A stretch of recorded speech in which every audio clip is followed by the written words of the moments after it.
Committee എന്ന് പറഞ്ഞൊരു വിഷയം, അതിനെ പറ്റി ബ്രോയ്ക്ക് എന്താ അഭിപ്രായം എന്ന് പറഞ്ഞു കഴിഞ്ഞാൽ സർക്കാർ 2017 നമ്മുടെ നടി ആക്രമിക്കപ്പെട്ട കേസ് കഴിഞ്ഞതിന് ശേഷം പൊതുഖജനാവിൽ നിന്ന് 1,06,55,000 രൂപ മുടക്കിയിട്ടാണ് ഹേമ കമ്മിറ്റി റിപ്പോർട്ട് ഉണ്ടാക്കാൻ ഒരു കമ്മിറ്റീനെ വെച്ചത്.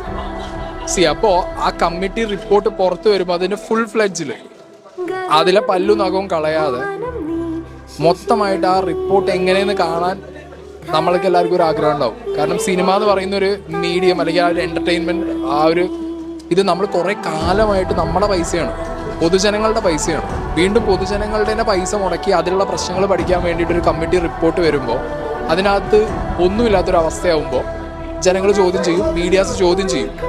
അപ്പോൾ ആ ചോദ്യം ചെയ്യലിന് തിരിച്ച് അവിടുന്ന് ഒരു നെഗറ്റീവ് റെസ്പോൺസ് കിട്ടുമ്പോൾ അത് കൂടുതൽ പ്രൊവോക്കിംഗ് ആവും. ആ ഒരു പ്രൊവോക്കിംഗ് ഫേസ് ആണ് ഇപ്പോൾ കണ്ടുകൊണ്ടിരിക്കുന്നത്.